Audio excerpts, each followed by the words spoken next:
మీకే తెలుస్తుంది ఆ రోజు రిజల్ట్. క్లారిఫికేషన్ పొంగులేటి గారు, మీరు ఇందాక తెలంగాణ ఆవిర్భావ దినోత్సవాన్ని ఘనంగా చేస్తామంటున్నారు. గత ప్రభుత్వ హయాంలోనే దశాబ్ది ఉత్సవాల పేరు మీద 10 రోజుల పాటు పూర్తిగా చేశారు. ఇప్పుడు మీరు ఏ ఏ 10 చేస్తారా? 11 చేస్తారా? 9 ఎట్లా చేస్తారు? ఇప్పుడు మేము 10, 11, 14 అన్నది మాకంటే మీ దగ్గరే లెక్క ఉంది. 10 ఇప్పుడు వస్తుందా అప్పుడు వచ్చిందా? రాష్ట్రాన్ని తెచ్చింది కూడా అదే స్టైల్లో, నేను తెచ్చిందని చెప్పిన స్టైల్ అదే, 10 చేసిన స్టైల్ కూడా అదే. దాని గురించి ఎక్కువ నేను మాట్లాడిన కానీ ఇందాక ఒక మిత్రుడు అడిగినట్లు ఈ డ్యామ్ కు సంబంధించిన ఎక్స్పెండిచర్ సంస్థలతో చేస్తుందా ప్రభుత్వం చేస్తుందా అన్నది.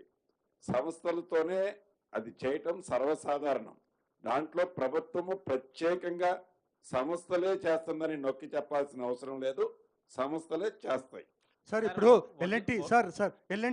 ఎల్ఎన్టీకి దొంగ సర్టిఫికెట్లు ఇచ్చిన ఇంజనీర్ల పైన చర్య తీసుకోవడానికి ఏమైనా? తప్పకుండా ప్రభుత్వము తప్పు ఎవరైతే చేస్తారో చట్టానికి ఎవరు కూడా చుట్టం కాదు, తప్పు చేసిన ప్రతి వాళ్ళకి శిక్ష తప్పదు. సార్ ఇంకోటి సార్, ఇంకా మేడిగడ్డ దగ్గర ఎట్లాగో పంపింగ్ పాసిబుల్ కాదు కాబట్టి అన్నారం దగ్గర నుంచి పంపింగ్ చేసే ఆ ఫీజిబిలిటీ గురించి ఇందాక నేను చెప్పింది.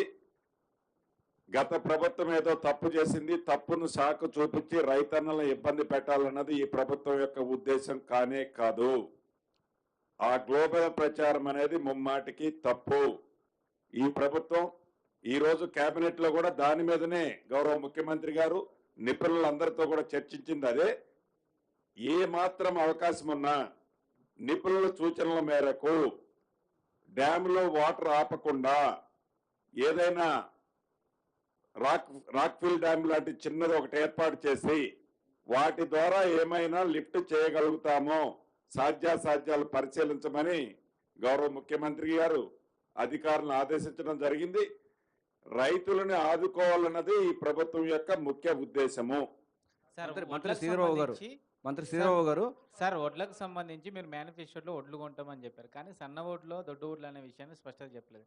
కానీ ఇప్పుడు సన్న వడ్లకే ఇస్తామంటే వడ్లు సంబంధించి వాళ్ళు రైతులకి ఏం చేస్తారు? గత ప్రభుత్వం చేసినట్టు తప్పుల మీద తప్పులు చేసుకునే ఉద్దేశము ఈ ఇందిరమ్మ ప్రభుత్వంలో లేదు. తప్పకుండా ఇచ్చిన మాట నెరవేర్చేది ఇందిరమ్మ ప్రభుత్వం యొక్క లక్ష్యం. విడతల వారీగా అన్ని చేసి చూపిస్తుంది ఈ ప్రభుత్వం. ఇదైనా ఈ ప్రభుత్వం చేస్తుంది. అడిగే నైతిక హక్కు ఆ ప్రభుత్వానికి ఏడుంది? నైతిక హక్కు ఉందా?